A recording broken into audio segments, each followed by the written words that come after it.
Mara li pruvat tisraq f'ħanut ta' djar tal-imħatri fil-Gżira ingħatat sentenza ta' 21 xahar ħabs.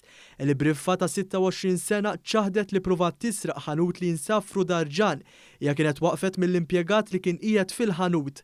Minkejja dan hija rnexxielha taħrab mill-ħanut b'xalla li għattitilha wiċċha iżda din niżlitilha xi ftit u kien aktar faċli għall-pulizija biex jidentifikawha minn filmat elevat minn kameras tas-sigurtà. Il-qorti qalet li l-akkużata għandha bżonn għajnuna biex teleb il-vizzju ta' droga hija kienet immultata 116,000 euro.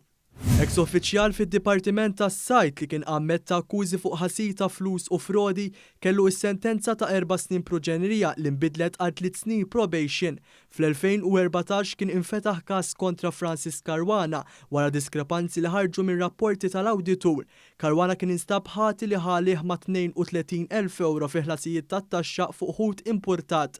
Il-qorti tal-appell ippreseduta mill-imħallef Consuelo Sherry Herrera innotat li Caruana talura il-flus li seraq u għandu impjieg ieħor u l-familja li tappoġġjah. F'dan l-istadju lanqas il-prosekuzzjoni ma nsistiet għal pina ta' priġunerija għalhekk il-qorti bidlet is-sentenza ta' ħabs iżda konfermat li huwa jrid iħallas multa ta' 63,000 euro u spejjeż tal-qorti li laħqu kważi 11,000 euro.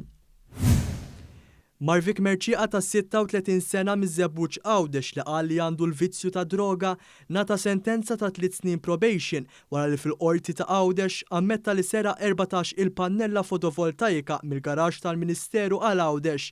Merċieqa nstab ħati wkoll li kellu fil-pussess tiegħu oġġetti misruqin li kiser l-ordnijiet ta' probation u li hu riċediv. U b'dim il-Maġistrat Bridget Sultana l-imputat wieġeb ħati għall-akkużi miċjuba kontrih u sar magħruf li huwa rritorna l-pannelli meta nqabad u kien ordnat ukoll jagħmel mizzija ta' xogħol volontarju fil-komunità. Il-qorti tal-appell naqset is-sentenza għal missier u żewġ uliedu wara li sabet xi nuqqasijiet fil-każ imressaq mill-prosekuzzjoni. Kit Mallija ta' 48 sena minn Ħalaxa, ibnu Marju ta' 22 sena u ibnu ieħor li jismu ma jistax jixxandar għaliex meta ġara l-każ kien għadu taħt l-età kienu mixtlia li fi frar tal-2016 pruvaw jisirqu minn banka tal-Lottu. L-allegat każ seħ bejn it-3 u l-4 ta' filgħodu. U ma kienu akkużati wkoll li kisru sentenzi oħra tal-qorti u l-kundizzjonijiet tal-ħelsien mill-arrest. Il-missier kien mixli wkoll li saq b'liċenzja skaduta u l-vettura kienet mingħajr il-polza tal-assigurazzjoni.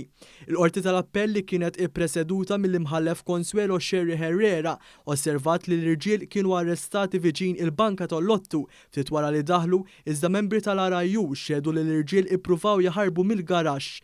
Meta kkunsidrat it-trobbija diffiċli li kellhom il-qorti tal-appell naqset is-sentenzi taż-żgħażagħ.